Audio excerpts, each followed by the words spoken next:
Assalamualaikum warahmatullahi wabarakatuh.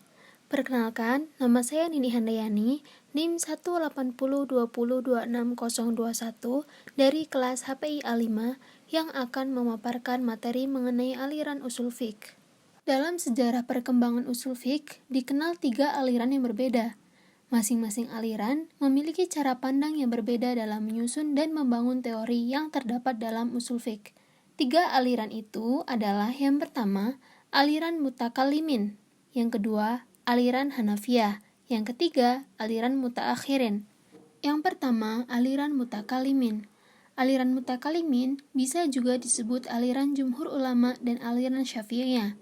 Disebut aliran mutakallimin karena pada pakar di bidang ini setelah Imam Syafi'i adalah dari kalangan mutakallimin atau para ahli ilmu kalam seperti Imam Al-Juwaini, Al-Qadhi Abdul Jabbar, dan Imam Al-Ghazali.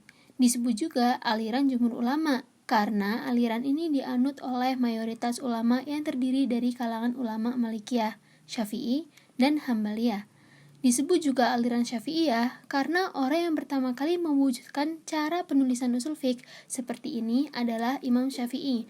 Para ulama dalam aliran ini dalam pembahasannya dengan menggunakan cara-cara yang digunakan dalam ilmu kalam, yakni menggunakan kaidah ditopang dengan alasan-alasan yang kuat baik nakli maupun akli tanpa terikat dalam hukum-hukum furu' yang telah ada dari mazhab manapun. Aliran ini diikuti oleh para ulama dari golongan Mu'tazilah, Malikiyah, dan Syafi'iyah. Yang kedua adalah aliran Hanafiyah. Aliran ini juga disebut aliran fuqaha. Aliran ini disebut dengan fuqaha karena aliran ini dalam membangun teori usul fikihnya hanya dipengaruhi oleh masalah furu' dalam mazhab mereka. Metode ini dicetuskan oleh Imam Abu Hanifah dan dikemukakan oleh ulama Hanifah. Cara yang digunakan oleh aliran ini dengan menggunakan istiqra' atau induksi terhadap pendapat-pendapat imam sebelumnya dan mengumpulkan pengertian makna dan batasan-batasan yang mereka gunakan. Para ulama dalam aliran ini dalam pembahasannya berangkat dari hukum-hukum furu' yang diterima dari imam-imam atau mazhab mereka, yakni dalam menetapkan kaidah selalu berdasarkan kepada hukum-hukum furu' yang diterima dari imam-imam mereka. Jika terdapat kaidah yang bertentangan dengan hukum-hukum furu' yang diterima dari imam-imam mereka, maka kaidah itu diubah sedemikian rupa dan disesuaikan dengan hukum-hukum furu' tersebut. Jadi, para ulama dalam aliran ini selalu menjaga persesuaian antara kaidah dengan hukum-hukum furu' yang diterima oleh imam-imam mereka. Yang ketiga adalah aliran mutaakhirin. Metode ini merupakan gabungan antara metode mutakallimin dan metode fuqaha. Metode ini yang ditempuh ialah dengan cara mengombinasikan kedua aliran tersebut. Mereka memerhatikan kaidah-kaidah usuliyah dan mengemukakan dalil-dalil atas kaidah ini, juga memerhatikan penerapannya terhadap masalah fikih far'iyah dan relevansinya dengan kaidah-kaidah tersebut. Para ulama yang menggunakan aliran mutaakhirin ini berasal dari kalangan Syafi'iyah dan Hanafiyah. Aliran ini muncul setelah aliran Syafi'iyah dan Hanafiyah, sehingga disebut sebagai aliran mutaakhirin. Kitab-kitab usul yang menggabungkan kedua teori tersebut adalah yang pertama, At-Tahrir, disusun oleh Kalam ad-Din Ibnu Al-Humam Al-Hanafi. Yang kedua, Tanqih al-Usul, disusun oleh Shadar al-Syariah. Yang ketiga, Jam'u al-Jawami, disusun oleh Taj ad-Din Abdul al-Wahhab al-Subhi al-Syafi'i. Yang keempat, Musallam as-Subut, disusun oleh Muhibbullah Ibnu al-Syakur. Selanjutnya, saya akan memaparkan materi mengenai mazhab.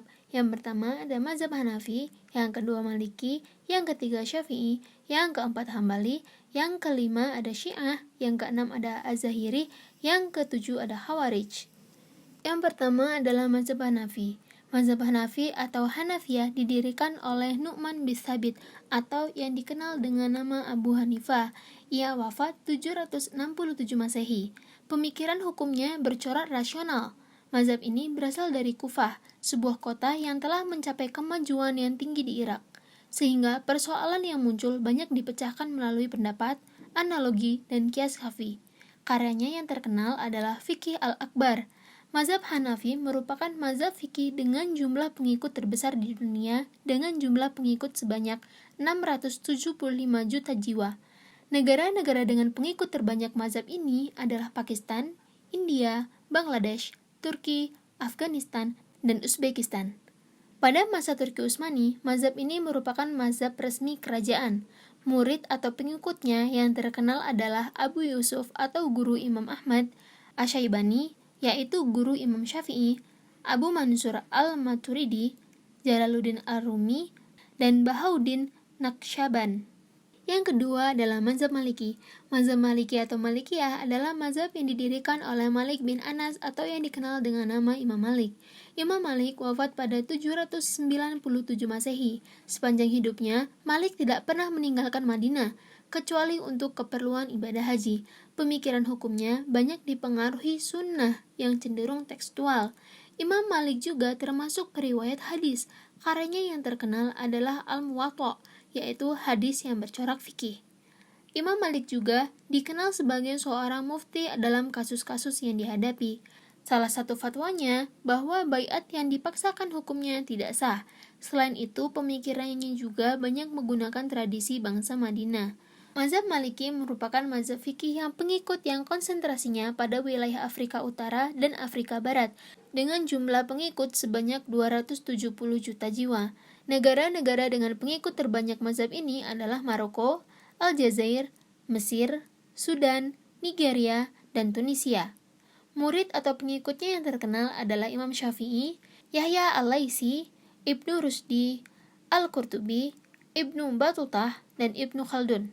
Yang ketiga adalah mazhab Syafi'i. Mazhab Syafi'i didirikan oleh Abu Abdullah Muhammad bin Idris al-Syafi'i. Ia wafat pada 767 Masehi. Selama hidup, beliau tinggal di Baghdad, Madinah, dan terakhir di Mesir. Corak pemikirannya adalah konvergensi atau pertemuan antara rasionalis dan tradisionalis. Selain berdasarkan pada Al-Quran, Sunnah, dan Ijma', Imam Syafi'i juga berpegang pada Al-Qiyas. Beliau disebut juga sebagai orang pertama yang membukukan ilmu usul fiqh. Karyanya yang terkenal adalah Al-Um dan Ar-Risalah. Pemikirannya yang cenderung moderat diperlihatkan dalam Qaul Qadim atau pendapat yang baru dan Qaul Jadid atau pendapat yang lama. Untuk penyebaran mazhab Syafi'i diikuti oleh 495 juta jiwa. Negara-negara dengan mayoritas pengikut mazhab ini adalah Indonesia, Ethiopia, Malaysia, Yaman, Mesir, dan Somalia. Murid atau pengikutnya yang terkenal adalah Imam Ahmad Al-Ghazali, Ibnu Katsir, Ibnu Majah, An-Nawawi, Ibnu Hajar Al-Asqalani, Abu Hasan Al-Asy'ari, dan Said Nursi. Yang keempat adalah mazhab Hambali. Mazhab Hambali atau Hambaliyah didirikan oleh Ahmad bin Muhammad bin Hambal atau dikenal dengan nama Imam Hambali. Ia wafat pada 855 Masehi. Pada masa mudanya, beliau berguru kepada Abu Yusuf dan Imam Syafi'i. Corak pemikirannya tradisionalis. Selain berdasarkan pada Al-Quran, Sunnah, dan Ijtihad, beliau juga menggunakan hadis mursal dan qiyas jika terpaksa. Selain sebagai seorang ahli hukum, beliau juga seorang ahli hadis. Karyanya yang terkenal adalah Musnad Ahmad, kumpulan hadis-hadis Nabi SAW. Mazhab Hambali merupakan mazhab fikih dengan pengikut konsentrasi di wilayah Teluk Persia dengan jumlah pengikut sebanyak 41 juta jiwa. Negara-negara dengan pengikut terbanyak mazhab ini adalah Arab Saudi, Uni Emirat Arab, dan Qatar. Murid atau pengikutnya yang terkenal adalah Imam Bukhari, Abdul Qadir Al-Jailani, Ibnu Qudamah, Ibnu Taimiyah, Ibnu Qayyim Al-Jauziyah, Az-Zahabi, dan Muhammad bin Abdul Wahhab. Yang kelima adalah mazhab Syiah. Mazhab Syiah berasal dari kata bahasa Arab Syiah. Bentuk dari kata ini adalah Syiah adalah bentuk pendek dari kalimat bersejarah Syiah. Ali artinya pengikut Ali yang berkenaan tentang Al-Quran surat Al-Bayyinah ayat Khairul Bariyah. Saat turunannya ayat itu, Nabi bersabda, "Wahai Ali, kamu dan pengikutmu adalah orang-orang yang beruntung." Syiah menurut etimologi bahasa Arab, Syiah bermakna setiap kaum yang berkumpul di atas suatu perkara. Adapun menurut terminologi syariat bermakna mereka yang menyatakan bahwa Ali bin Abu Thalib adalah sangat utama di antara para sahabat dan lebih berhak untuk memegang tumpuk kepemimpinan kaum muslimin. Demikian pula anak cucu sepeninggalan beliau. Muslim Syiah percaya bahwa warga Muhammad, yaitu para imam Syiah, adalah sumber pengetahuan terbaik tentang Al-Quran dan Islam, guru terbaik tentang Islam setelah Nabi Muhammad, dan pembawa serta penjaga terpercaya dari tradisi sunnah. Secara khusus, Muslim Syiah berpendapat bahwa Ali bin Abi Thalib, yaitu sepupu dan menantu Muhammad dan kepala keluarga Ahlul Bait, adalah penerus kekhalifahan setelah Nabi Muhammad yang berbeda dengan khalifah lainnya yang diakui oleh Muslim Sunni. Perbedaan faham antara pengikut Ahlul Bait dan pengikut Abu Bakar menjadi perbedaan yang tajam antara Syiah dan Sunni dalam pentafsiran Al-Quran, hadis, mengenai sahabat, dan lain-lainnya. Yang keenam adalah mazhab Az-Zahiri. Mazhab Az-Zahiri muncul sekitar abad ke-3 Hijriah di Irak, didirikan oleh seorang ahli hukum bernama Daud bin Khalaf al-Isfahani. Beliau lahir di Kufah pada tahun 200 Hijriah atau 815 Masehi dan wafat di Baghdad pada tahun 270 Hijriah atau 883 Masehi. Menurut mazhab ini, sumber hukum fikih hanya nas dalam arti Al-Quran dan Sunnah. Dalam hal tertentu, mazhab ini menerima ijma' para sahabat. Penganut mazhab Az-Zahiri menolak rakyu atau akal dengan segala bentuknya. Mereka tidak mau menggunakan kias, istishan, al-maslahah, al-mursalah, dan sejenisnya. Mereka juga menentang taklid. Mazhab ini menganggap hanya Al-Quran dan Sunnah sebagai sumber hukum, sedangkan masalah-masalah yang tidak disinggung nas akan dikembalikan hukumnya dengan hukum istishab. Pandangan ini diambil berdasarkan firman Allah Subhanahu wa Ta'ala dengan surah Al-Baqarah ayat 29 yang artinya, "Dialah Allah yang menjadikan segala yang ada di bumi untuk kamu." Selanjutnya, di dalam memahami kandungan nas Al-Quran dan Sunnah, mazhab ini hanya mengambil arti zahir atau secara lahir, lafal nas, dan sama sekali tidak melakukan takwil terhadap nas tersebut. Karena prinsip semata-mata mengambil arti zahir nas inilah, maka mazhab ini diberi nama mazhab Az-Zahiri, suatu mazhab fikih yang secara ekstrim berpegang pada arti zahir nas dan menolak takwil. Meskipun dewasa ini, mazhab Az-Zahiri tidak mempunyai pengikut sebanyak pengikut mazhab fikih yang 4. Paham dan ide-idenya masih terpelihara baik dan dapat dikaji di dalam sebagai karya tulis yang dijadikan oleh para tokohnya, baik karya Daud bin Khalaf al-Isfahani sendiri maupun karya bin Hazm al-Andalusi. Saat ini, kendati mazhab Az-Zahiri tidak lagi dianut secara fanatik oleh pengikutnya, pola pikir mazhab Az-Zahiri banyak dipahami oleh sebagian ulama Islam. Misalnya, mereka yang tidak mau menerima penafsiran-penafsiran secara logika dalam Al-Quran dan Sunnah. Bagi mereka, pemahaman Al-Quran dan Sunnah hanya terpaku seperti apa yang dilakukan oleh umat Islam pada zaman Rasulullah SAW saja. Banyak kalangan menilai pola pikir seperti ini sangat sempit dan menjadikan Islam seolah-olah kaku dalam menerima perkembangan zaman. Yang ketujuh adalah mazhab Khawarij. Mazhab Khawarij telah tumbuh dan berkembang dengan cara yang keras dan ekstrim dalam memahami ajaran Islam.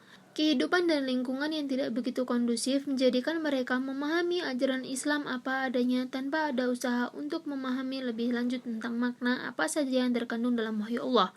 Asal mulanya, kaum Khawarij adalah orang-orang yang mendukung Sayyidina Ali. Akan tetapi, akhirnya mereka membencinya karena dua anggota lemah dalam menegakkan kebenaran. Asal mulanya, kaum Khawarij adalah orang yang mendukung Sayyidina Ali. Akhirnya mereka membencinya karena dua anggota lemah dalam menegakkan kebenaran, mau menerima takimnya yang mengecewakan, sebagaimana mereka membencimu Muawiyah karena melawan Sayyidina Ali Khalifah yang sah. Hanya itu yang bisa saya sampaikan mengenai masalah usul fiqh. Apabila ada kekurangan, kami memohon maaf. Billahi taufiq wal hidayah. Wassalamualaikum warahmatullahi wabarakatuh.